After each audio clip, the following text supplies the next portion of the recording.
¿Recuerdas cuando las calles se llenaban de niños jugando hasta que caía la noche? España ha cambiado tanto que muchas de esas escenas parecen de otra época.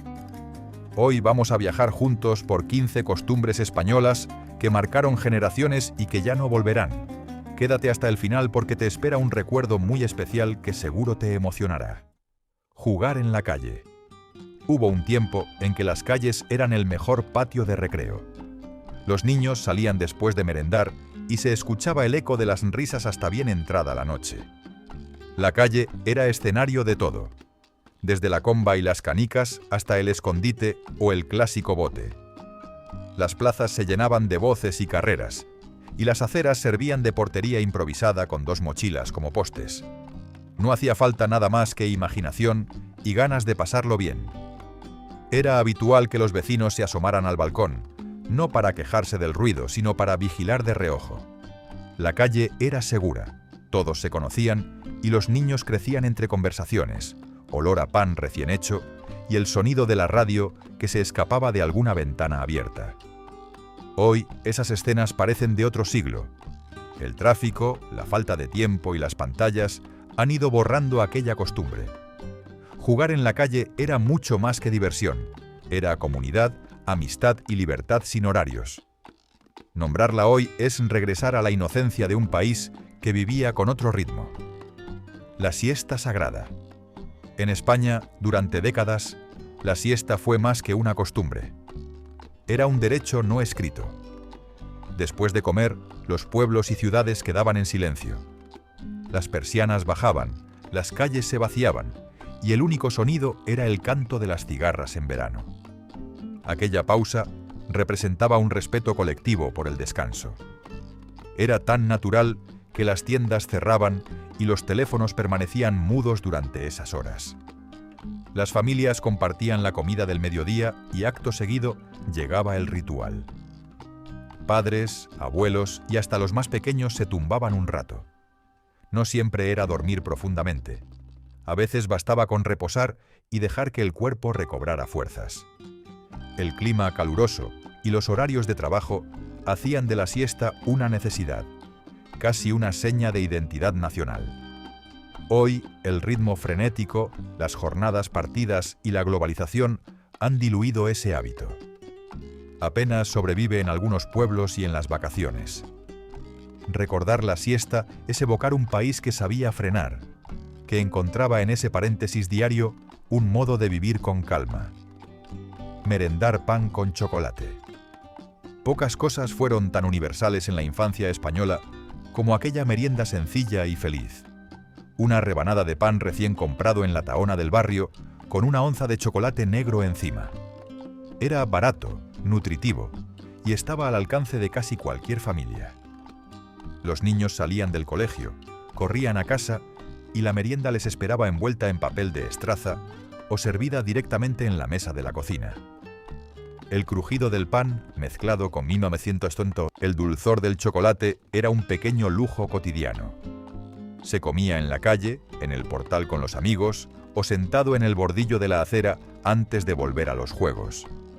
Aquella merienda, tan ligada a los años de posguerra y a la austeridad, fue también un símbolo de ingenio. Con poco se conseguía mucho. Con la llegada de la bollería industrial y los productos envasados, esta costumbre se fue perdiendo. Hoy suena casi romántica, pero para varias generaciones significó felicidad en estado puro. Merendar pan con chocolate era compartir risas, energía y la sensación de que la vida sabía mejor en lo sencillo. Las cartas de papel. Durante décadas, escribir una carta fue uno de los gestos más íntimos y personales que existían. En España, millones de personas confiaron aún sobre sus emociones, noticias familiares o simples anécdotas del día a día. Se elegía con cuidado el papel, se escribía con letra esmerada y al final se cerraba el sobre con un sello que llevaba consigo la esperanza de llegar a destino. Las cartas no eran inmediatas, había que esperar días, incluso semanas, para recibir respuesta. Esa espera formaba parte de la emoción. Abrir el buzón y encontrar un sobre con tu nombre era un acontecimiento. Muchos guardaban aquellas cartas en cajas de galletas, y aún hoy permanecen como tesoros escondidos en cajones y desvanes.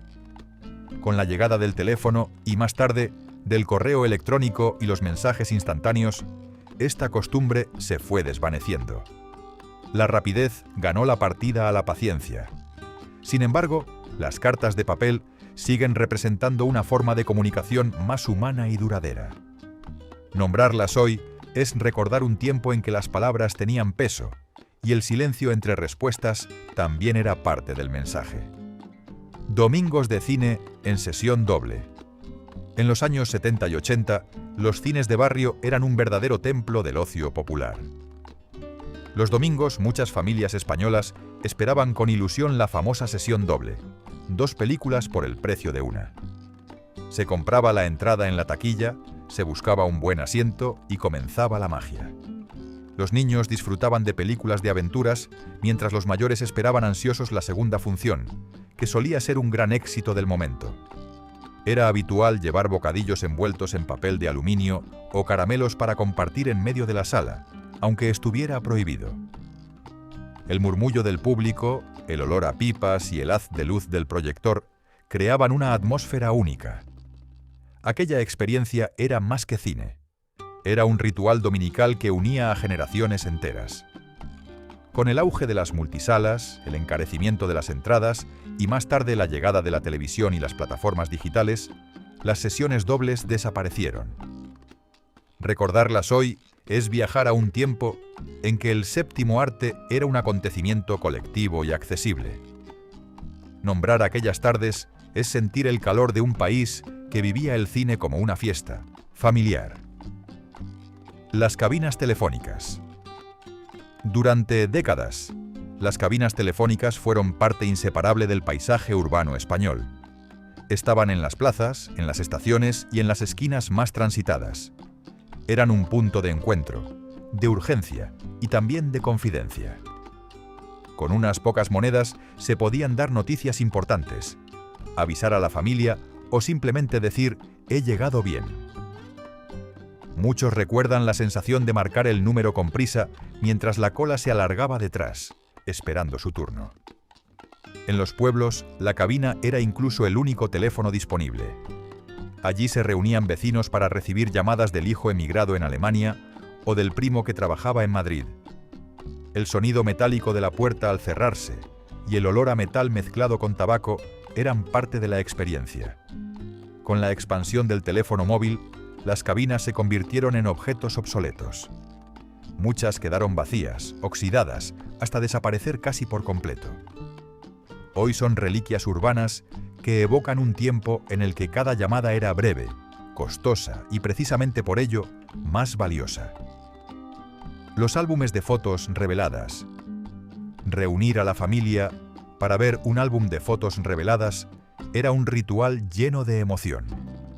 Cada viaje, cumpleaños o reunión quedaba inmortalizado en imágenes impresas que se guardaban con esmero en grandes álbumes con páginas de plástico.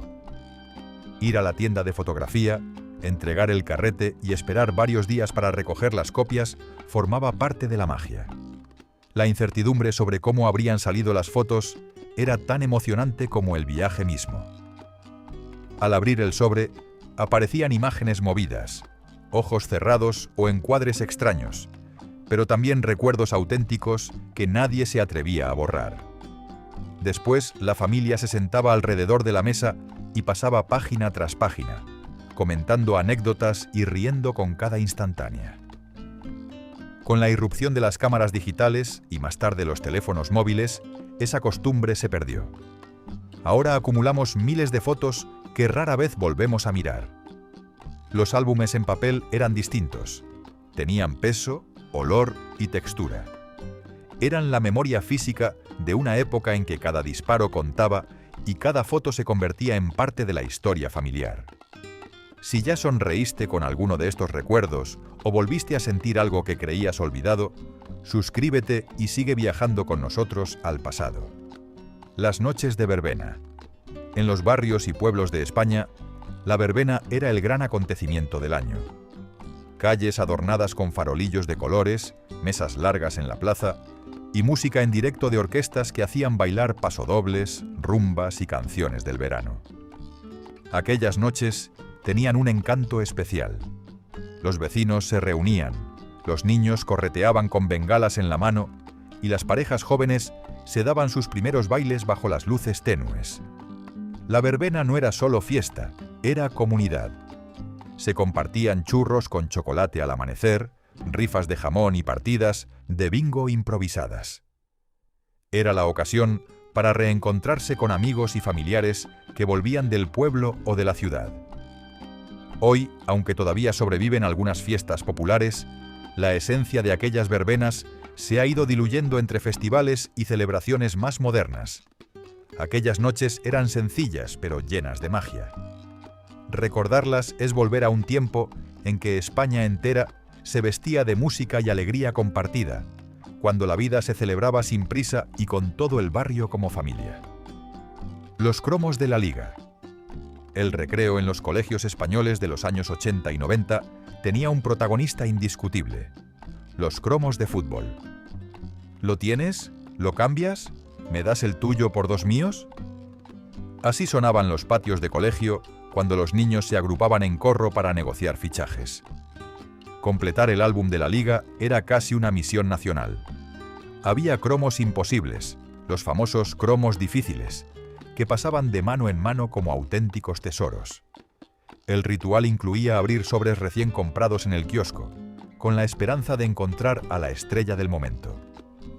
Luego venía la emoción de pegar cada cromo en su lugar, completando poco a poco un álbum que se convertía en trofeo. Con los videojuegos, las aplicaciones digitales y los nuevos entretenimientos, esta costumbre fue perdiendo fuerza. Aún existen colecciones, pero el impacto ya no es el mismo. Aquellos cromos eran más que papel. Eran amistad, negociación y la emoción de sentirse parte de una comunidad futbolera que unía a todos los niños del país. Las colas en los videoclubs. Los viernes por la tarde, miles de españoles repetían el mismo ritual: ir al videoclub del barrio. Allí, entre estanterías llenas de carátulas brillantes, comenzaba la aventura de elegir película. Había colas que se alargaban hasta la puerta, sobre todo cuando se estrenaba un título de éxito. Se recorrían los pasillos leyendo sin prisa los resúmenes de la contraportada, comentando con amigos o en familia cuál llevarse a casa. La emoción era aún mayor si se encontraba una cinta recién de vuelta, porque significaba poder ver la película que todos buscaban. Algunos videoclubs incluso reservaban copias a sus clientes más fieles. El regreso a casa con la bolsa azul de plástico y la cinta dentro era pura felicidad. Con la llegada del DVD, después el streaming y las plataformas digitales, aquel hábito se esfumó. Hoy parece imposible imaginar esperar turno para alquilar una película. Pero los videoclubs fueron mucho más que un comercio. Eran un espacio de encuentro, de conversación y de ilusión colectiva en torno al cine. Los domingos sin centros comerciales. Durante décadas, el domingo en España era un día distinto. Las tiendas cerraban, los comercios apagaban sus luces y las calles se quedaban tranquilas. Era un tiempo de descanso verdadero, en el que las familias se reunían en casa, acudían a misa o compartían largos almuerzos sin prisa. El ruido de las persianas metálicas bajadas formaba parte del paisaje sonoro de cada domingo. Ese silencio tenía un valor especial. Invitaba a pasear por la ciudad casi desierta, a visitar a los abuelos o a disfrutar de la sobremesa sin preocuparse por nada más. Era una jornada de pausa obligada que marcaba el ritmo de la semana y daba respiro al cuerpo y a la mente. Con la llegada de los centros comerciales abiertos los 7 días, esa costumbre se fue perdiendo. Hoy los domingos son como cualquier otro día de consumo. Recordar aquellos domingos cerrados es evocar un país que sabía parar, que entendía el valor de desconectar y dedicar tiempo a lo que de verdad importaba: la familia y la calma compartida, las visitas inesperadas. Hubo una época en España en que las casas estaban siempre abiertas a familiares y vecinos. Era habitual que alguien llamara al timbre sin previo aviso, simplemente porque pasaba por allí o porque quería compartir un café. En los salones siempre había un paquete de galletas María o un bizcocho casero por si acaso. La espontaneidad era parte de la vida cotidiana. Las visitas inesperadas traían noticias frescas, risas, tertulias improvisadas y a veces alguna confidencia. No hacía falta planear nada. Bastaba con aparecer y ser recibido con cariño. Aquello reforzaba los lazos entre amigos y vecinos, creando un tejido social cercano y vivo. Hoy la costumbre se ha perdido. Vivimos pendientes de agendas, de mensajes previos y de la idea de que no se molesta sin avisar. La intimidad del hogar se ha vuelto más cerrada y aquella hospitalidad espontánea se ha ido apagando. Recordar esas visitas es volver a una España más cercana, donde el calor humano estaba por encima de la formalidad y la improvisación era bienvenida. Cantar villancicos en Nochebuena. En las Nochebuenas de antaño, después de la cena familiar, llegaba el momento más esperado. Sacar las panderetas, la zambomba y los cánticos de villancicos. No había Navidad sin que toda la familia se reuniera alrededor de la mesa para cantar a coro clásicos como Los peces en el río o Campana sobre campana. Los más pequeños hacían ruido con instrumentos improvisados y los mayores dirigían con entusiasmo el repertorio. La escena era entrañable. Abuelos emocionados, padres riendo, primos cantando a gritos. Aquella música no era profesional ni afinada, pero estaba cargada de alegría y unión. Era el alma de la Navidad, un momento en que el espíritu festivo se compartía con todos. Hoy esa costumbre casi ha desaparecido. La televisión, los móviles y el cansancio de las cenas han sustituido aquellos coros improvisados. Apenas en algunos pueblos o familias se mantiene viva la tradición. Recordar los villancicos de Nochebuena es evocar la calidez de un país que celebraba en comunidad, donde cada voz tenía un lugar en la melodía de la Navidad. Los recreativos. En los años 80 y 90, los salones recreativos fueron el lugar favorito de miles de jóvenes españoles. Eran espacios llenos de luces de neón, sonidos metálicos y máquinas que devoraban monedas a cambio de diversión. Allí se reunían pandillas enteras para echar partidas al futbolín, al pinball o a los clásicos arcade como Pac-Man y Street Fighter. Los recreativos no eran solo un sitio para jugar, también eran un punto de encuentro social. Muchos adolescentes pasaban las tardes enteras allí, entre risas, rivalidades amistosas y el reto de superar la puntuación más alta de la máquina. Incluso había leyendas locales, jugadores que todos admiraban porque parecían invencibles. Con la llegada de las consolas domésticas y más tarde de Internet, los recreativos comenzaron a cerrar uno tras otro. Hoy apenas sobreviven unos pocos, convertidos en reliquias de otra época. Recordarlos es volver al olor de tabaco, al ruido constante de fichas cayendo y a la emoción de ser parte de una generación que vivió el inicio de la cultura del videojuego en comunidad. Escribir postales en vacaciones.